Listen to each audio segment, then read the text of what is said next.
Atensyon po sa lahat ng nag-apply ng UNID ID covered member applicant from mid-August 2017 until December 2020 ay maaari nyo na pong makuha ang inyong USSS UMID ID card kung saan kayo nag-apply ng inyong SSS UMID ID card.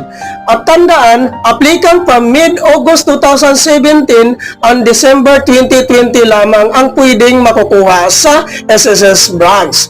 Then, yung mga unclaimed UMID ID cards at RTS return to sender by PhilPost. At kailangan guys maklaim ito hanggang December 29, 2023. At meron tayong dalawang paraan kung paano natin ma-check kung nandyan na ba talaga ang ID natin. So, ang gagawin nyo lang, i-open nyo lang ang inyong SSS application. Then, i-type nyo lang, maglalagin lang kayo doon. Then, i-check nyo dito sa members